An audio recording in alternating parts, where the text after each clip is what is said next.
I believe that we are at the present moment at the cusp of the curve of life, what the French call courbe de vie, of the paradigm which has dominated Western civilization since the Renaissance. And this transformation that is coming about has at its heart this question, as we shall find out very soon. It was about 50 years ago, right on this campus, when with Thomas Kuhn, who died recently, unfortunately, before finishing his work, a major American philosopher of science, as many of you know, and a few others were struggling and grappling and wrestling with this question of paradigm shifts. He and I did not exactly agree on what it was, but we both felt that there's a major change that is afoot. And of course, these things do not come so quickly, as he himself pointed out. It is very important writings. It takes some time. But I do believe that it is a time that the most important questions that face present-day civilization will involve not only solutions within the present parameters within which we think, but those parameters themselves. That is, the paradigm within which human beings carry out their intellectual and also practical activities. So in the beginning was consciousness. And the original title of my talk was not only in the beginning was consciousness, but in the beginning is consciousness. Because this in the beginning is not simply a past time. It involves a principial reality. Let me begin by quoting from several of the sacred scriptures of the world. In the Rig Veda, the oldest of all Hindu sacred scriptures, we read, "One alone is the dawn, beaming over all this. It is the one that severally becomes all this. The one who is Sit, Sat, Chit, and Ananda, that is both, all three being blessed, state of being blessed, or in state of bliss, and of course consciousness, Chit. Same in the Tao Te Ching, the primary text of Taoism, and also its influence upon Neo-Confucianism, of course, we all know. The nameless Tao is the beginning of heaven and earth.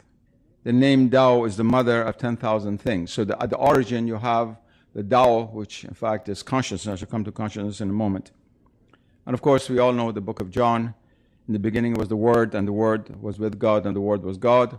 In chapter 6 of the book of John, Christ said that my word is spirit and life. So this word is not simply word in the ordinary sense, but it's spirit and life.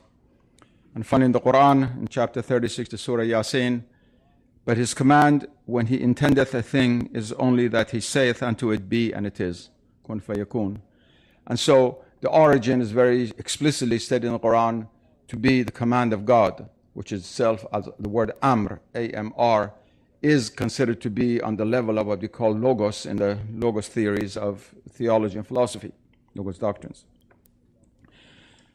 Now, when we turn to traditional philosophies all over the world, we see this almost remarkable unanimity. We think of the zero, of the lambda, of Pythagoras. We think of the to agathon, of Plato, Aristotle's divine intellect. We think of the essay of St. Thomas Aquinas, with the capital E, of course, which is also consciousness, which knows the divine being, and its correspondence, of course, in Islamic philosophy, to which St. Thomas Aquinas was so close. And outside of the circle of Western Asia and Europe and the Abrahamic world, of course, we think of Atman in Advaita Vedanta in Hindu metaphysics, which is pure consciousness, the self, which is the origin of all things, and also the role of the Tao in the Neo-Confucian philosophies of the 12th, 13th century. You can go on and on and on. So where is the exception?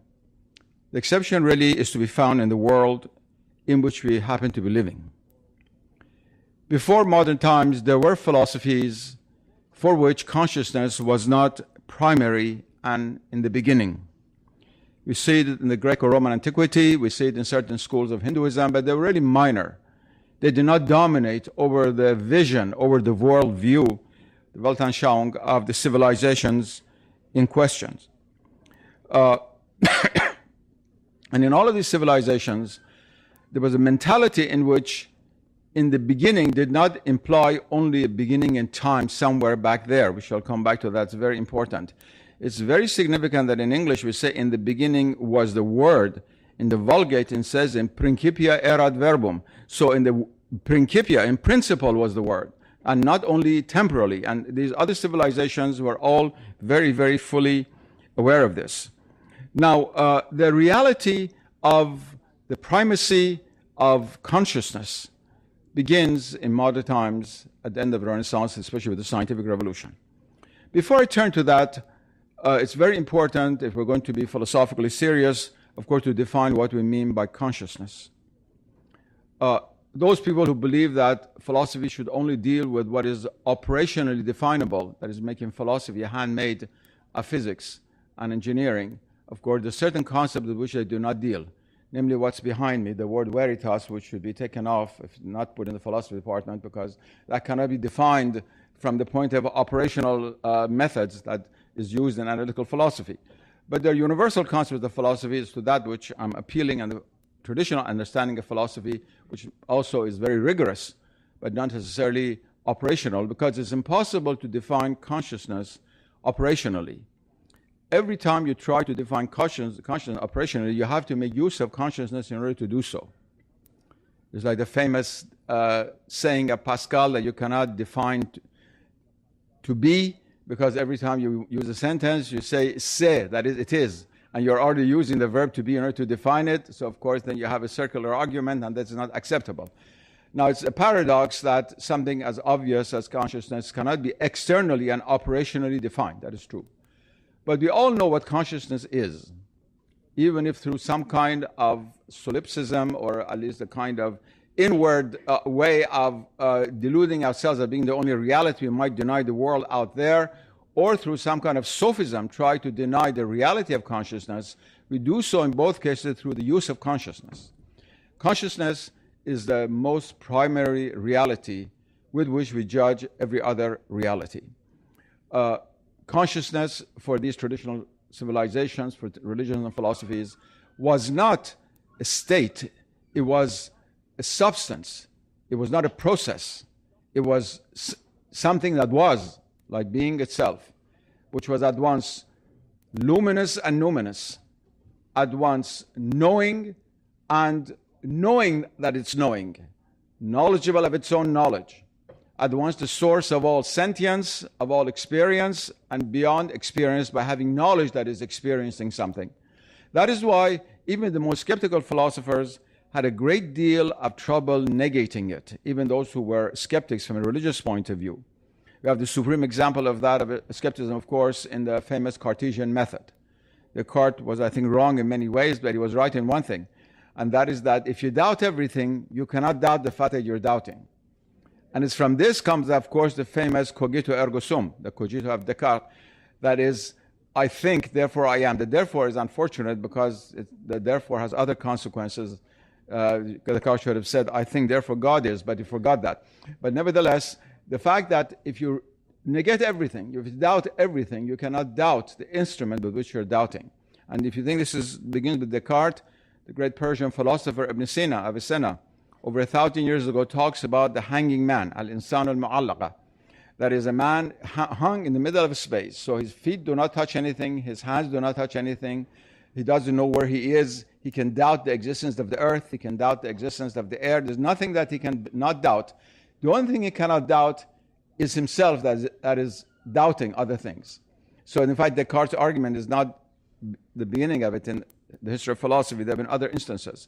Anyway, even the skeptical philosophers in days of old did not deny the primacy of consciousness. The question was, what mode of consciousness, what kind of consciousness? But I don't want to spend my whole lecture just defining consciousness. I want to get back to the significance of it metaphysically and its loss for our life, religiously and otherwise. Now, as I said, I believe that it was really at the beginning of the scientific revolution that in the beginning consciousness was seriously challenged. At first, it was not challenged outwardly by those who were the great masters who created modern science, especially, certainly not by Johannes Kepler and Sir Isaac Newton, both of whom had even a mystical aspect of religion, and they believed not only in God, but they believed in a kind of mystical vision of God, each in his own way. And even Galileo the Maverick, could not even imagine denying that God created the world. That was not in the point of discussion. But once having set up this worldview in which God becomes only the creator of the world, two things set in. First of all, the levels of consciousness are all, in a sense, reduced to a single level. That is, the multi-leveled structure of the world of consciousness, which you had traditionally, from divine consciousness to the consciousness of the angels, of the great intellects, of the great saints and sages, all the way to our consciousness of ordinary human beings, that was all reduced to a single level of reality. And people spoke of consciousness as being ordinary human consciousness. The second consequence, which is even more devastating from the point of our discussion here, was that it was accepted that God created the world, and of course God had consciousness because he knew, he's the knower, and he had all the other attributes which we attribute to consciousness. But after that had nothing to do with it. That is the deistic position which came to the fore for a long time and gradually replaced the theistic position after Paley and others. Natural theism sort of went out of the window in England, and many of these lectures on natural theology had trouble in the late 19th century, early 20th century on this very issue. Natural theology was considered to be, in fact, an oxymoron, not having any real significance and meaning. So that theism was a very temporary matter. What lasted much longer was a deism, within which it still functioned to a large extent. During the last 40 years, we keep talking about the Big Bang Theory, Big Bang Theory, Big Bang Theory. There have been lectures even held on how that is related to perhaps to the fiat lux of the book of Genesis, or قَالَ اللَّهُ كُنْ فَيَكُونُ of the Quran, and the Abrahamic world of saying a creator God create the world suddenly, and this is very theological. But the consciousness of God is irrelevant to this, because once the Big Bang has taken place and the universe is there, we are not interested in any consciousness in the universe. There's no such thing. It is always energies and material particles. So consciousness is taken out of God's creation. And that is what takes place in the 17th century. And it becomes an epiphenomenon in the human state, to which I shall turn in a moment. It is with the help of this mechanical view of the universe, complemented by the Darwinian theory of evolution in the 19th century, that essentially the category of consciousness becomes irrelevant in human life. It becomes irrelevant even if we believe that God created the heavens and the earth. For everyday life, in a sense, it's so what? As far as the sciences, as our attitude towards things, our situation in the world is concerned, if we accept that scientific point of view. And it is this which led finally to the idea of always trying to explain by reduction. I mean, that's one of the most important characteristics of modern thought: explanation through analysis, but not through synthesis. That is, the whole is never greater than its parts, and therefore we are always after ultimate particles. When I was a physics student at MIT, they thought that within 5 years we'll discover all the ultimate particles of matter. I mean, the Nobel Prize winning physicist. 50 years later, we're still looking for ultimate particles, and we'll be running, and then particles will be running, and we'll never catch up to them. Because of a metaphysical reason, because it's not just a few billiard balls that just happen to be very small, and we just haven't found the little ones in the corner and put them up together and we create the universe. But we have this idea. As soon as we go to a doctor's office, that's what's at play. We are reduced to what the MRI says on the board. And the rest of us doesn't count, and whatever is not on the MRI. And that is reduced to the biology to the chemistry to the physics, and so forth and so on. This reductionism, which then takes hold, and in which, in fact, if you even talk about consciousness, it is irrelevant as far as I said, even science of the body is concerned. It's only now that Harvard University has started a spirituality and healing program at the medical school 6-7 years ago, because we only know too well how our consciousness does affect our body in remarkable ways. But it's not supposed to. We cannot explain it according to the model, the prevalent model that is around. And we finally end up at the tail end, where we enter into the realm of quantum mechanics, in which, again, paradoxically, we have to accept consciousness, because we cannot never know anything without observing it.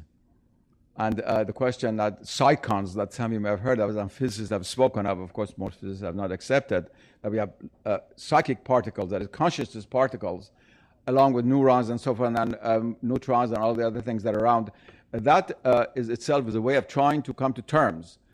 So we end up with this paradox that we cannot really understand the universe quantum mechanically without a consciousness to observe the events and what makes the vector collapse, the state vector collapse, which is a very important philosophical issue, whether it's us as the observer or God as the creator. That a lot of debate has taken place. But anyway, the element of consciousness has grabbed us by the neck and won't let us go.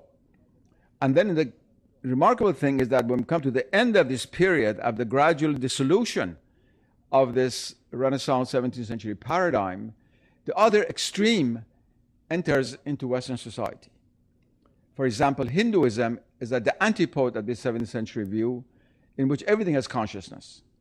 The stone's being is a form of stony consciousness, if I can use such an English term. But in Hinduism, that would be perfectly understandable. In our terms, it's not understandable. And up the line, all the way to human beings, and it's not parapsychism. That's quite something else.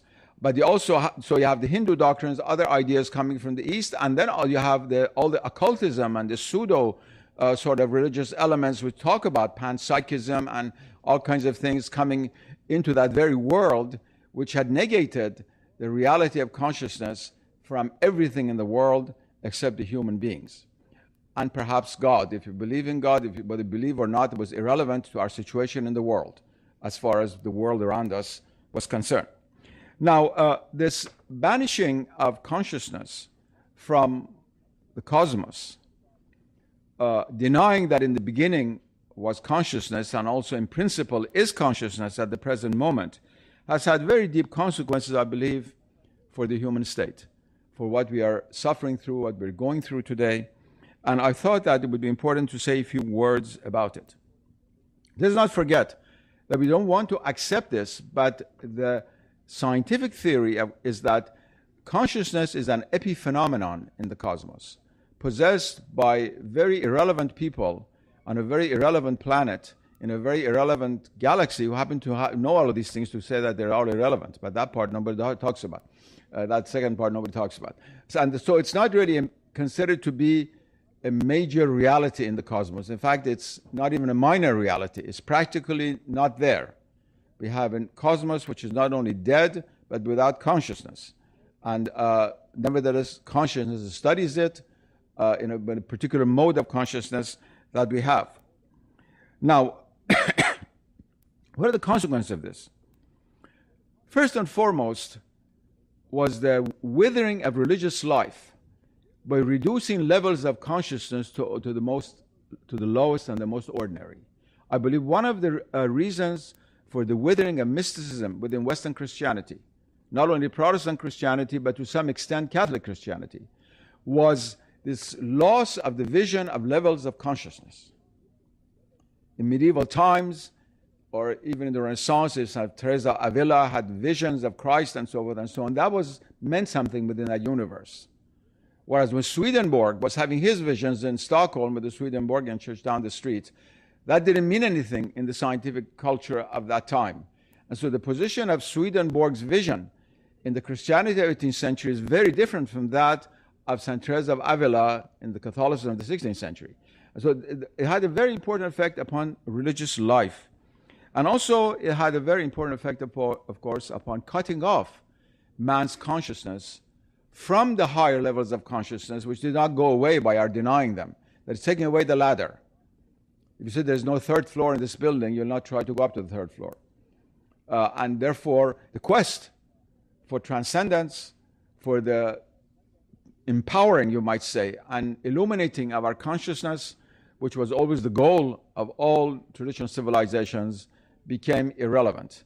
Our desire for perfection became horizontalized, gaining more and more information, but not necessarily luminous knowledge, which means a transformation of one's consciousness. Another consequence of this was the realities of religion became lost. They became either meaningless or reduced to metaphors or simply historical accidents, and so forth and so on. It's not accidental that all of these philosophies of religion that developed in the 19th century onward are either based on historical reductionism of reducing historical realities to what can be understood materially and denying everything which cannot be proven in a laboratory at Oxford or Harvard. Since we cannot walk on water, Christ could not have walked on water, certainly. And therefore, if people say he did walk on water, either they were blind or they had been as well educated as us, or he has some other meaning. So the whole question of the language of religion, the way it spoke to humanity, from the greatest miracles, the founders of religion, to everyday religious life, of course, became unreal. The turning away in droves of people from religion in the 18th and 19th century is not at all accidental. That is, religion addresses the humanity in a universe which is full of consciousness.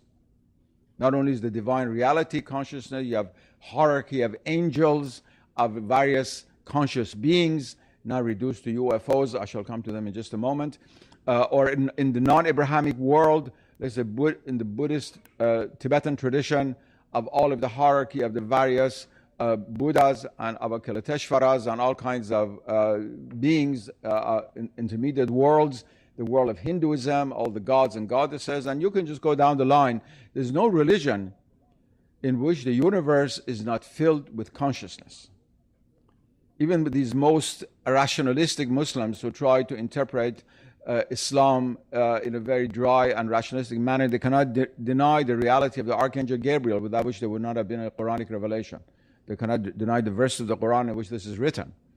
But this became a very, very important issue that, in a sense, reduced the understanding of the language of religion and caused this panic among many people, this fervor to try to reinterpret it, all the way from atheists to theists, from Karl Marx to Schleiermacher in the 19th century and in the 20th century, all different kinds of interpretations of something which people did not have to explain in the old days because it was part of their general worldview.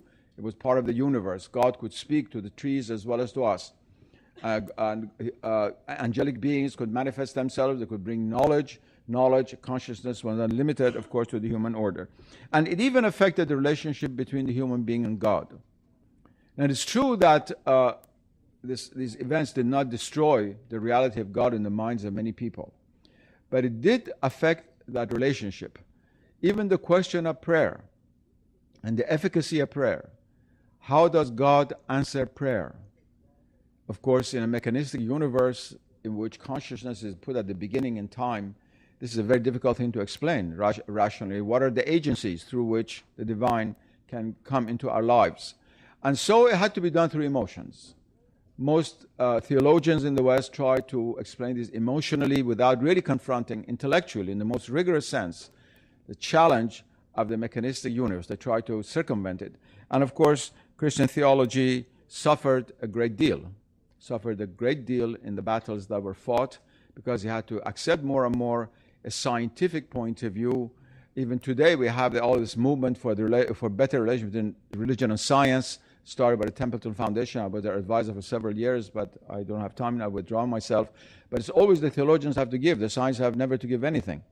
It's always theology that is retreating step by step, and therefore left, of course, a deep imprint upon theological concerns, one of which we now pay for a great deal, and that is the lack of attention to nature as a theological category, which left Christianity in the 17th century and has only come back in our own times. I'm going to come back in a moment. Another important consequence of that is really the loss of the meaning of being human. What does it mean to be human?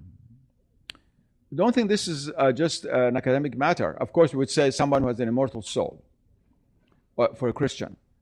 Again, we come back, we have consciousness of only being human, of having human soul, and God having being the spirit with a capital S, and that's it. What about being human towards the rest of God's creation? What does that entail? What does that mean? Leaving out the animal and plant realms. And then also within the human being, what is the relationship between our being human as an immortal soul and the rest of our body? The indifference to the body as a source of wisdom, which came about and a sudden rediscovery in the 1960s through sexuality and loud music and all kinds of things of trying to reassert the reality of the body was a reaction really to this, which goes back precisely to what happened with this loss of the sense of the presence of consciousness throughout reality. More difficult than that was that not only was the sense of the sacredness of human life put into question, because the word sacred doesn't mean anything in the context of modern science, it's just pure sentimentality.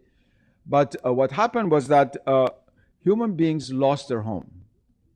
That is, we became homeless in the cosmos. Every traditional humanity felt had a position in the universe. And don't say, oh, how childish it was that you had this Ptolemaic system with the earth in the middle and all of the heavens above, how a sense of pride that we were in the middle of things. It was not a sense of pride, we were also the lowest point of things. But at least Dante knew where he was. But for better or for worse, he knew where he was. And the Mesoamericans, Professor Sullivan studies in the Amazon, they feel they know where they are. We don't know where we are. I mean, we do not have a home in the cosmos. There's a very profound sense of alienation. And that is what has brought into the English language the word alien in the new sense. Not only has it brought psychological alienation, which is one of the maladies of the modern world, from which traditional society has suffered much less. Much less. Alienation is one of our, like AIDS, is a really modern ailment. Not that no one was ever alienated before, but this strong sense of alienation, to a large extent, comes from the fact that if we think this through and accept this reductionist worldview that came in the 17th century, cutting off consciousness from the world in which we live, we are very lonely here. We are alienated in this cosmos. The cosmos is not a hospitable place for us. And of course, if you sit down and calculate what are the probabilities of our being here, and it comes out to be extremely, extremely, extremely small, then that makes it even stranger. But we won't get into all those discussions. As you know, that the possibility of one cell being just created by accident, as they've said, is like a monkey banging on, at that time there were typewriters, now it's computers, and producing Hamlet. It's about the same, producing one of the Shakespearean plays. But even if that happened, and we try to put that in a corner of our mind, we feel that we don't belong here if we take this seriously. That's why we don't take it seriously.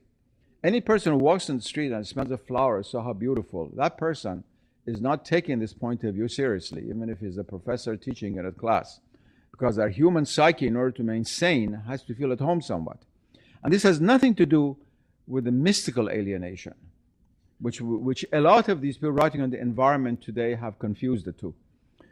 Mystical alienation from the world is to realize that our home is ultimately paradise, is the angelic world. And we are on a journey here. This is not a permanent home. We are on a journey here. That's very different from feeling that, in fact, this has nothing to do with us. We don't belong here. A very different sense. And the two should not be confused. It's as if you come to Harvard University for 4 years as a freshman until senior. Now, this is not your permanent home. But nevertheless, you feel you belong to Harvard. These years are spent here. They're creative, and you try to take care of your dorm to some extent. If you're a boy student, women student, somewhat neater. But anyway, you're living in here for a few years. You don't want to live in a garbage can. Whereas that's not the way how modern man feels.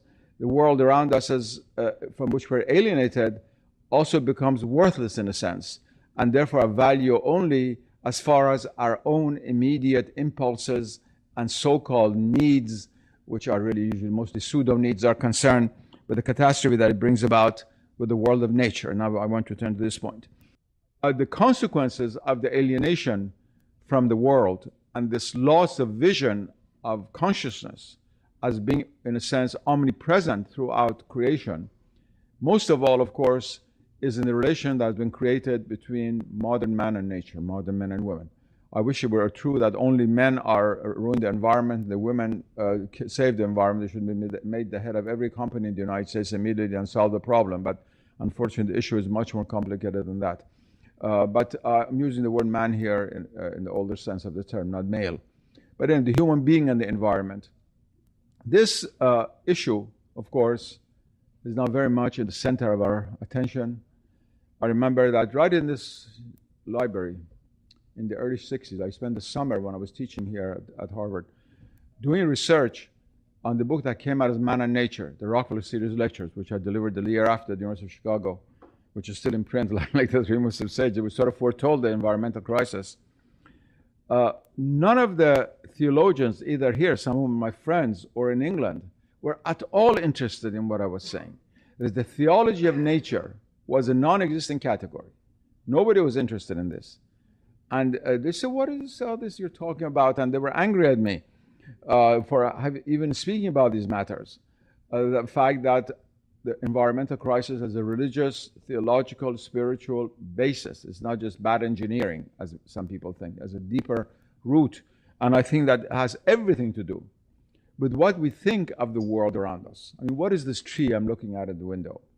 If it's just wood for my fireplace, if the fox is just skin to put around my wife's neck, and this mountain just iron from which to draw, extract and make cars, that's a very different attitude than if I look upon these things as sharing my own reality. Let me put it in a very common, everyday sense. Like we do with our pets. I mean, none of us would accept to have a fried cat for dinner, God forbid. My cat is right now in the hospital. I've just paid $1,000 since yesterday just to get her operated. So I sympathize. I love animals. But we never think of it, those who are animal lovers, because that animal shares in our reality. We talk to our cat even, or a horse, or a dog, and so forth. We feel they have consciousness. If we had accepted the Cartesian view, these are mechanical beings, sort of creatures, machines, we did not share in our reality, we would do with them what we've been doing with the macro nature around us, decimating it, decimating the names of, in the name of human needs, and cutting, sitting on a limb of a tree and cutting it without knowing that we're going to fall down and break our neck very soon. And great tragedy is I now don't even want to talk about these issues anymore. The last 2 years it's been put on the back burner, as if it were a minor issue about, let's say, how to improve the saddle of horses in Texas. That would have been at the top of the list if I'd been there, made the wrong state, let's say Massachusetts. And we don't think about it anymore. But it's, of course, a crucial matter, which I believe is a direct consequence of our alienation from a world in which there is no participation in the same reality. Because even if you say, oh, my body is made of stardust and I share this, the dust of the stars, this is all nice poetry, but it doesn't mean a darn thing. Because what consciousness do I have of my own dust, except a reality within my consciousness? And when I identify myself with a star, it has to be something that identifies with my consciousness. Otherwise, the word D-U-S-T, what the heck does it mean? It has to be something which has meaning within my consciousness, and that's what's lacking. Now, to get to a more philosophical issue, when you negate that in the beginning was consciousness, and you end up with this idea of consciousness being an island within certain creatures known as human beings who occupy a certain planet called the Earth, how do we know? How can we know anything? The Cartesian bifurcation has never been solved, its solution. Everything we say is really not the complete solution. How do I know that something is out there? Because I cannot say that the neurons in my brains reacting, so what? Neurons and consciousness are not the same thing. The very, very big jump. Very big jump. It's like the jump between the board or canvas and the painting by Raphael on top of it. They're not the same thing. We just say this, I mean, to please ourselves. But really, how is it possible for us to know the world out there if there is no common category, nothing that unites the knower and the known? This enfeeblement of methodology, which was never a problem for traditional philosophies, nobody was really very much concerned with it because it was very easy to explain, has everything to do with the total and radical partition between what we call consciousness and matter. Whatever the word matter means, I don't even want to use it, but the material world, corporeal world. There's this very, very deep, categorical, absolute division between consciousness and matter, and therefore, how can one know the other? Now, we don't claim that matter knows us. We don't claim the other way, because knowing is one of the attributes of consciousness. And since we do not attribute any power of consciousness to matter, material things, we do not say that they know. I once asked a question of one of my physics professors. I was telling my dear friend Dr. more about this the other day. This question, when I was at MIT, I said, look, we just studied integral calculus, and we learned that you can integrate the trajectory of a particular object that you throw into the air through mathematics to find out exactly what that trajectory is and where that thing will land. Now, this object, this little pebble or whatever it is that you're throwing out, obviously does not know any calculus and cannot integrate the function. How does it know exactly where to go? Why does it never miss? Why does it always go to the same place? So, oh, these are laws of nature. Don't ask about these things. They're in physics. But it really didn't answer the question. If you had the traditional understanding of nature, that's not so difficult. Supreme consciousness, in a sense, impinges through various levels of reality upon the ether, and the ether upon the elements, and the elements upon what we see out there, certain norms, certain orders, which then we observe. And so even the laws of nature, which we'll be able to observe, far from being simply subjective whims and fancies, which scientists would not accept either, they believe it to be objective, has a reason why it's subjective, and it's understandable, it's coherent from that point of view. But of course, this is something that we can no longer rely upon in the way that we think about knower and known. And this leads me to another very important point. Since we become marginalized, since consciousness has become marginalized, since we categorically deny the possibility of consciousness outside of the human domain, we're at a loss what happens when something in the human domain goes outside of this room that we have determined for it and either seeks or claims to find consciousness elsewhere. This problem never existed before. The question of UFOs, aliens, abductions. Now look, this too easy to say these are all crazy people, throw them into the asylum, that's it. All civilizations have negated and rejected people who had a worldview other than the dominant worldview of that civilization. But they didn't do it in the name of science. We do it in the name of science. We have a very famous professor here at Harvard, John Mack, who studied hundreds of cases of this clinically, scientifically. And even if we do not accept that these people are telling the truth, this is related to something that is a kind of deep urge of connectedness with intelligence, with consciousness beyond our immediate human terrestrial sphere. And it's not accidental, it's not part and parcel of pop culture, of common culture. Children are brought up with it. Movies on aliens and so forth, science fiction. What function does this fill? What is it doing? Why is there so many people interested in these things? They've taken the place, actually, of all accounts of non-human intelligence and consciousness in traditional civilizations. And somewhere works of Tolkien and so forth, and so the two meet together. That is, of fairy tales, of stories of angels, of various celestial beings. Every civilization was full of these, and it percolated into books read for children, stories told by grandmothers to people at the smallest age, and it satisfied the very, very deep yearning of the human soul for companionship in the world in which we live. When you cut that off, when that is no longer relevant, that becomes a fairy tale. When we say in English fairy tale, that means something that is false. A myth means something unreal rather than real. Myth was reality, now it's unreality. When we change all of these things, then we cannot act in a vacuum. In its place comes all of these things that you see. This phenomena of, first of all, science fiction itself, much of it dealing with attempt to try to fill this is a pseudo-sacred, you might say, writing. And there are all of these claims of visions, of films which sell millions and millions. Why does the child want to see some strange extraterrestrial looking very strange, touching it and so forth? And why is that person good?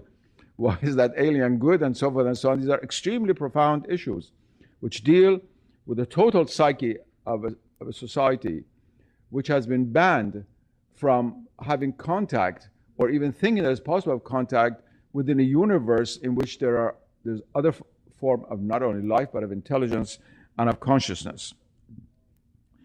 Also, this alienation has made a sham, really, of the metaphysical and philosophical basis of ethics.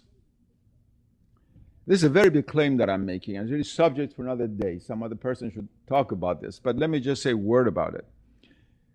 In all periods of human history, ethics was related to a vision of reality, had a cosmic aspect. We think of the battle of Ahriman and Ahura Mazda and Zoroastrianism. We think of treatise of St. Augustine on the good. We think of Neo-Confucianism. You know, whatever world you're going to, that's a kind of permanent condition of all serious ethics. That is, ethics was never only human ethics for human beings. It had a cosmic aspect. It had a cosmic aspect. It was a triangle, for the Abrahamic world at least. You had God, or in Hinduism, Ishvara. You had the human being, and you had the world, the cosmos. And in the world of ethics, there was a correspondence. What we have done is that through this depleting of the cosmos in which we live, of consciousness, made any ethical act towards the world of nature contrived. Vis-a-vis human beings, we say we're, let's say, Christians, we follow Christian ethics, and I've been very respectful to my neighbor, and thou shalt not kill, and so forth and so on. But why should not one cut a tree? Why should one not kill a particular animal, and so forth and so on? In the old days, in the Old and New Testament, there were explanations given for this. Animals also had souls and so forth, but that's all gone. And any kind of environmental ethics, which is based on this atomistic or scientific, I don't call it scientific view of the world, is based on sentimentality. It's not based on reality, if we accept that as reality. It's based on sentimentality. It's like saying sacredness of human life. With one breath, it says sacredness of human life. With the next breath, we say we're nothing but DNA. What is sacred about DNA? Just some molecules banging against each other in certain configurations. If you reject the sacred, you reject that the imprint upon the DNA is a theological concept of the Word of God being imprinted upon DNA, which is this is meaningless, a statement in modern biology. Where does the sacredness come from? But in the human world, we can still do. But even the withering away of Christian ethics, which now we see before us after several hundred years of Christian ethics surviving in a world in which its cosmological basis was gone, is withering away has to do a lot with this. And especially when it comes to environmental ethics, which if we do not create in a serious way, we will not be able to live in the future. That's why these people, let's say, who are animal activists, people like that, they're outside of the mainstream. The mainstream cannot accept them. They're called nutty people, crazy people who tie themselves to trees and so forth, go on top of trees, refuse to come down, and so it will not be cut down. These heroic acts performed by Greenpeace, going before big ships with the little boats and so forth and so on. This is not part of our mainstream because we cannot develop an environmental ethics which is also in accord with the worldview which dominates over our lives. That's why there's such a disjunction for them in our hospitals, with the purely mechanical treatment of the human body and the fact that some people believe they have a soul and their human body is not just a mechanical gadget, and all of these tensions that we see. And I think that's one of the greatest challenges which the coming to end of this worldview will pose for us. Finally, if we take seriously the rejection of the idea of consciousness being not only the beginning in time but also in principle of the universe, it really shatters all the deepest hopes of human beings. First of all, the eschatological hopes, immortality, these all become dreams. And that is why we are the first time in human history, the development of a society in which the vast majority of people do not harbor these hopes. Now they're coming back. A lot of people are coming back. But in Europe, certainly, still that goes on. Great fear brings these hopes back, but it doesn't accord with the worldview. If we come from time and space, we cannot transcend time and space. There's nothing that ever existed at the omega point which was not at the alpha point. I've written very strong against Teilhard de Chardin and those kinds of theologians who believe that at the beginning was matter, at the end there will be spirit, because Christ said, I'm the Alpha and the Omega. He just didn't say I'm the Omega. And if we do not have a root in consciousness, which is beyond time, which is atemporal, we'll never return there. And so the deepest aspirations of human beings, which have always been for immortality in the deepest sense, that is, for an experience beyond time and space, based on the idea that we are the only beings always aware that we die. Even if we're good scientists, we know we're going to die. Not all the films we can borrow from blockbusters can prevent us from thinking of the fact that sooner or later we will die. No diversion can prevent us from that. And therefore the reality of human life, which is with the terminus quo of death and what that implies spiritually, that has of course been very, very strongly challenged. I believe the time has come, and with this I want to end. The time has come that we must take this challenge very, very seriously, to rethink what is consciousness in relation to our life, in relation to the life in which we live, the world in which we live, in relation to our way of knowing, our sentience, our experience, and to also realize what are the consequences of the negation of the primacy of consciousness. Although it is totally logically absurd to deny the primacy of consciousness, because as soon as we do so, we do it through consciousness. But a lot of people have done it. Many professors on this campus, behavioral psychologists and the like, of course, do not believe there is such thing as consciousness. It's logically absurd, but they do it nevertheless. But to realize what are the consequences of this for us human beings living in such trying and difficult times. I believe that, of course, ultimately, consciousness will have the final say. But it is for us, while we have consciousness in this life, this great, great gift, to use it in order to understand what it means to live consciously, to live fully with awareness, to know where we're coming and where we're going. Thank you.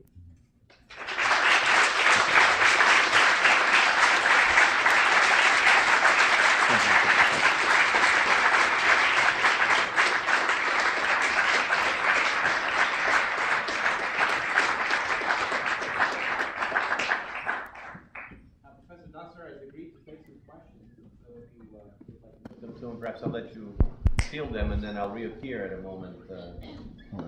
Yes, sir. Thank you. I'm not quite sure how to put this question, but I'll try. One thing that you left out, which seems to me important in the development of the modern psyche or the modern consciousness, is Einstein and his theory of relativity, where he demonstrated that there are no such things, in the natural world at least, as absolutes. And it seems to me that has been the impetus of the modern theory of relativism. Now, I think there's valid alternatives to that, but the alternatives seem to be absolutes where everything is it, or relativism where nothing is it. And it seems to me that that is a challenge, not necessarily to religion, because it seems to me my faith, Christianity, does well in talk about relationships, which seems to me the basis of Einstein's theory of relationships rather than absolutes. But it is a challenge to philosophy, because the Greek thought was based a great deal on absolutes. And I know our culture is based on Greek classical philosophy, and Islamic culture is based to some extent on Greek philosophy.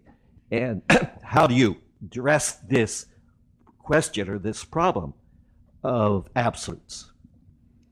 First of all, to come back to Einstein, Einstein never said everything was absolute. He first of all believed in the old one, and second, of course, the theory of relativity is based on the absoluteness of the speed of light, which is now being challenged. So that whole theory of relativity is now being challenged. But we shall see whether the theory of relativity itself is relative or not. But even if we take this theory of relativity to be absolute, that is itself the first absolute, which is what we often do. Now, to come back to this question of absolute and relative, I do not feel I had to deal with theory of relativity because much of what had occurred as far as consciousness is concerned had occurred before Einstein came upon the scene. But the question of absolute and relative, because modern philosophy does not accept any absolutes. It says everything is relative, except the statement that everything is relative, which is absolute. And that's why it's logically absurd. But it says it nevertheless. In traditional philosophies, not everything is absolute. I don't know why you say that. Only God is absolute. For them in Islam, only God is absolute. And everything else is the domain of relativity and relationality. Well, one definition of absolute is that it is non-related. Yes. In traditional philosophy, I believe, if something is absolute, it means it stands by itself. By It is itself. not That's related right. to anything else. That's right. In Christian theology, God is love, which means that God is related to everything. But if you say God in Islam is absolute, which means that, what does it mean? It means that He is the one above all relationality. I think every Christian would also accept that God is absolute. Even Christ is absolute. Christians claim that Christ is absolute. That's the problem we have with religious dialogue. That as soon as you say God has only one son, that's an absolute statement. Well, that's a different word. It's a true statement. It's a true statement. No, but it's based on absolutizing a particular concept, a particular category. Anyway, this is not really relevant completely to the subject of my discourse. It's a very interesting subject, but the reason I didn't mention Einstein because I didn't really think that theory of relativity was completely relevant to what I was going to say. Anybody else have any other questions? Yes, sir. You're not supposed to ask any questions. You're supposed to bring the session to an end. Something about a vacuum. I wanted to ask you this interesting remark that you made sort of toward the latter part of the talk about the presence of elements in an alpha that would appear in an omega, the union in some way of time. And I wondered what differences you might consider or put forward in between, say, an alpha condition and an omega state. I mean, is there something about manifestation or a fullness of self-awareness or self-consciousness in all elements? And would you take us a few sentences further in your thoughts that you put out That's there? a very profound metaphysical question. As far as God as the one, the absolute is concerned, there can be no difference. God cannot change from my point of view, or not my point is irrelevant, from traditional point of view, from the point of view Philosophia perennis, cannot change through transformation. But there is something that happens. And this is very difficult to explain in human terms. And the most difficult of all theological questions is why God created the world. If He is perfect, why did He create the world? And each tradition has given a different answer. Christianity is a mystery. And some people say, well, God is love, and so He wanted to create a world in which He could give His only Son, and so forth. You know these things better than I do.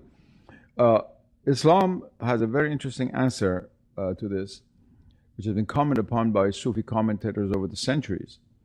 And that is the famous saying of the hidden treasure, in which God speaks in the first person through the mouth of the Prophet of Islam, in which the Prophet says, I was a hidden treasure, that is, God was a hidden treasure.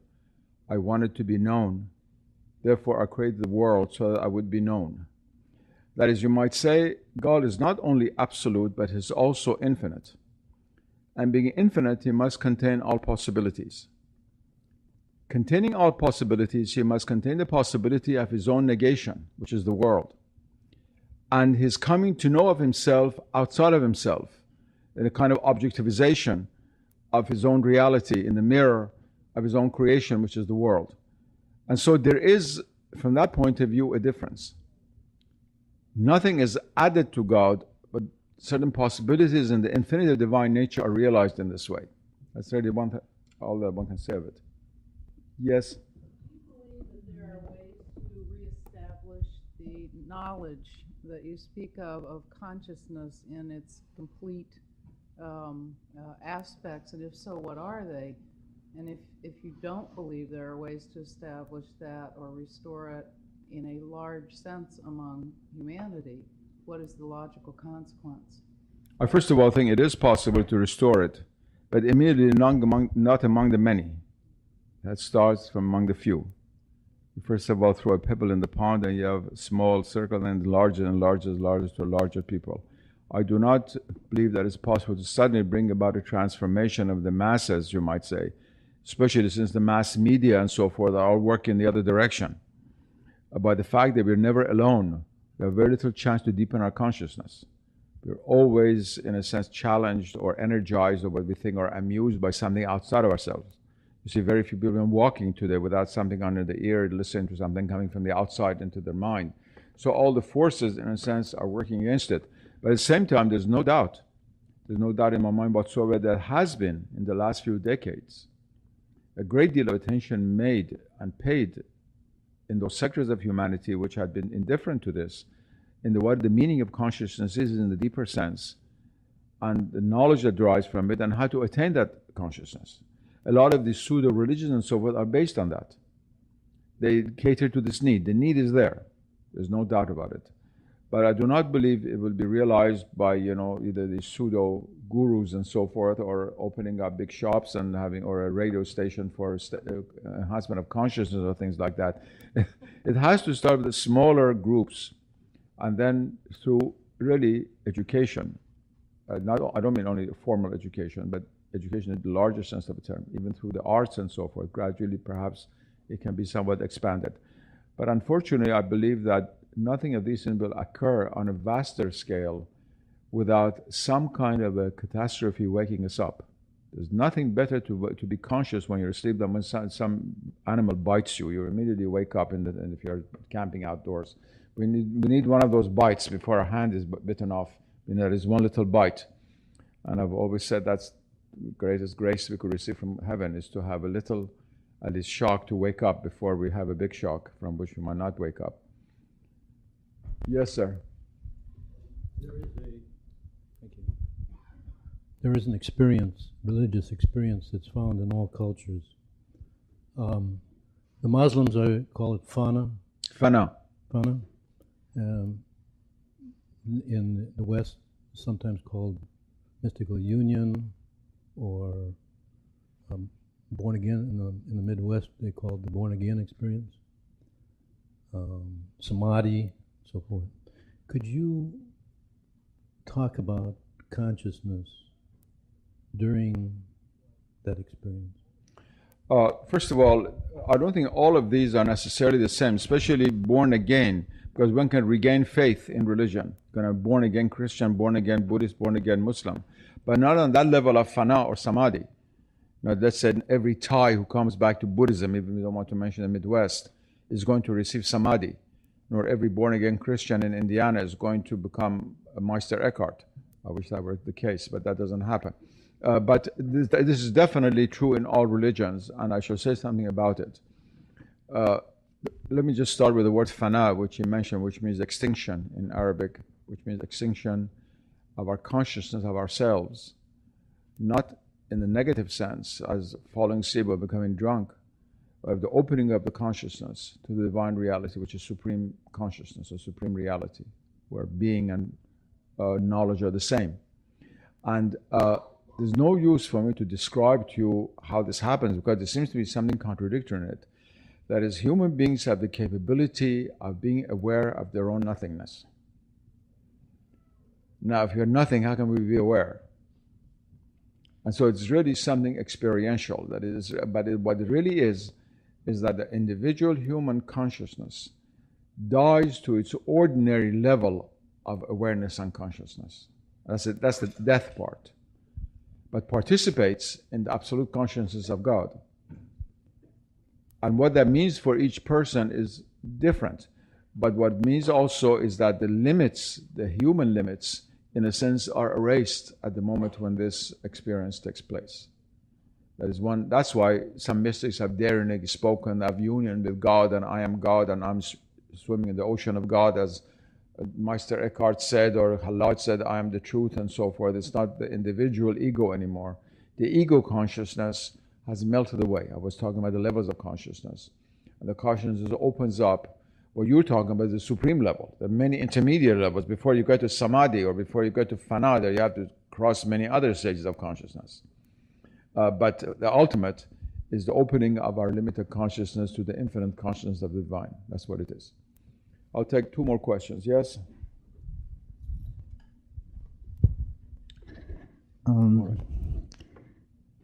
It was a fascinating talk. I'm really at a loss how to put my question, but implicit, I think there are 2 points here. Your analysis of this rupture between tradition and modernity or modern worldviews and the consequences that it has led to. I'm just wondering that you dwelt a lot on the scientific side, but are there areas to really ponder upon in the tradition as well, which may have, within the traditional discourse itself, especially in the form of its traditionalism or the religious scriptures and its limitations, which perhaps, limitations quote unquote, which perhaps led the scientific discourse to dispute that.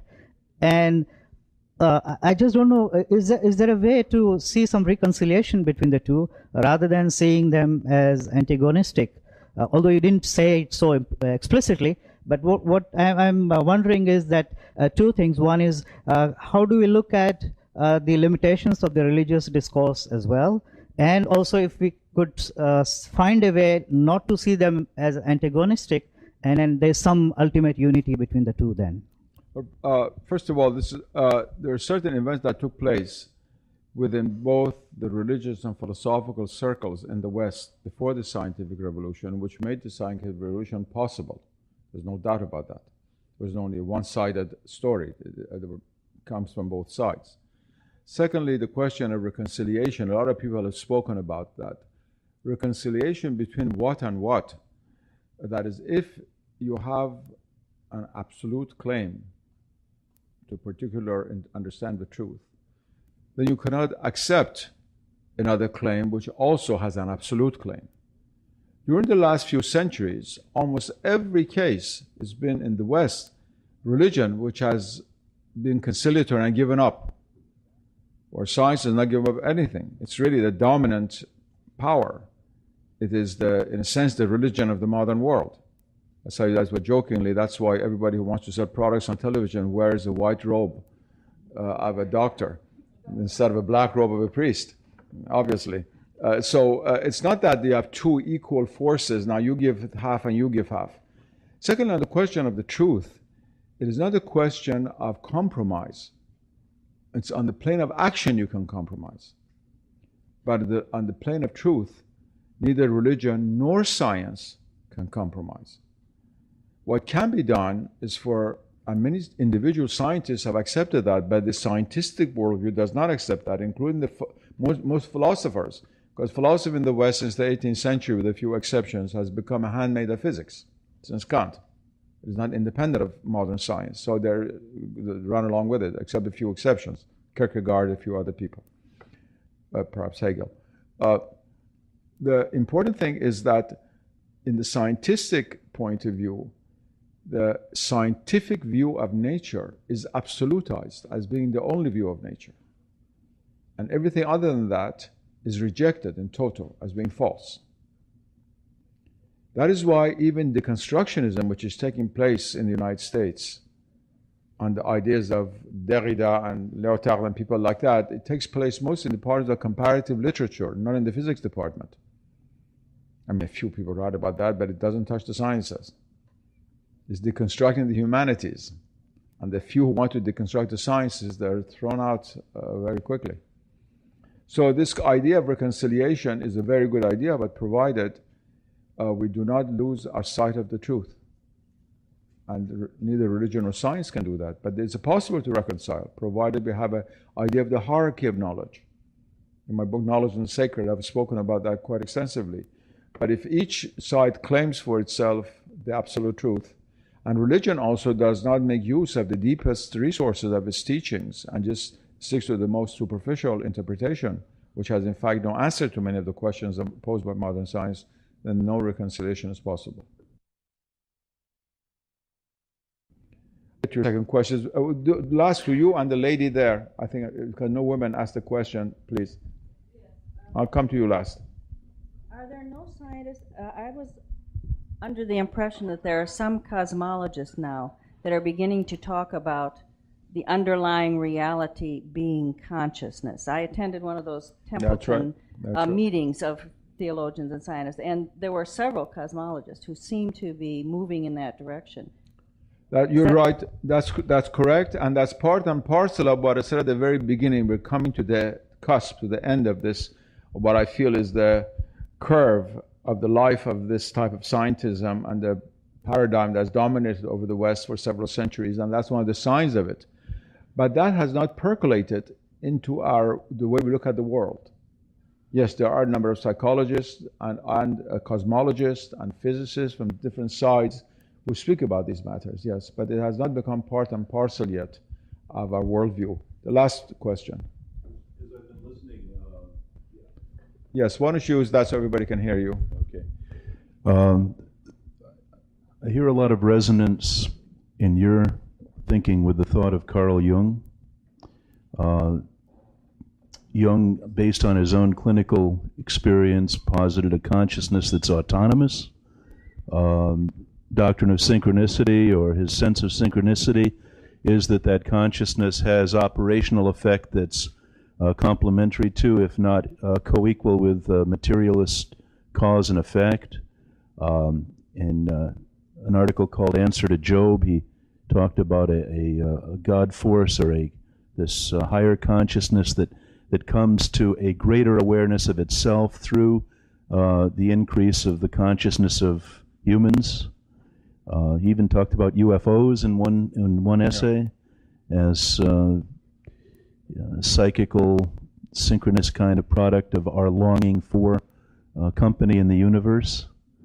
Would you agree that a lot of what you've said today is very much in harmony with the thought of Jung?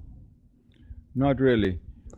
There are certain things which I said. And if not, then I'd be interested to hear why not. Yeah. The things which I said, some of them have also been mentioned by Jung, but interpreted in a very different way. Jung, first of all, never accepted a metaphysics which would transcend the psyche. He never spoke about the divine intellect. He psychologized the spiritual realities. For him, there was no distinct division or separation between pneuma and psyche, that is between the spirit and the soul or the psyche. And he saw everything on the psychological level. Of course, he was right in that the psyche cannot be reduced to the material aspects of the body. That much I agree with him. But where we disagree is, first of all, the difference between the spirit and the psyche. Secondly, the source of, for example, symbols, which Jung sees in the unconscious, the common unconscious of a particular ethnic group or society, whereas for people like myself, we believe that's a numinous and transcendent source above the psyche. And also Jung was really afraid of coming to face the reality of God. He evaded it. He evaded it as much as he could. And whenever in his life an occasion came for him to meet a very important spiritual authority of various religions, he tried to evade it.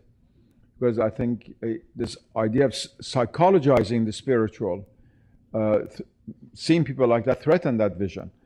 The spiritual is not the psychological. And the seat of consciousness is not in the psyche. It is beyond the psyche, but the psyche shares in it, definitely. Thank you very much.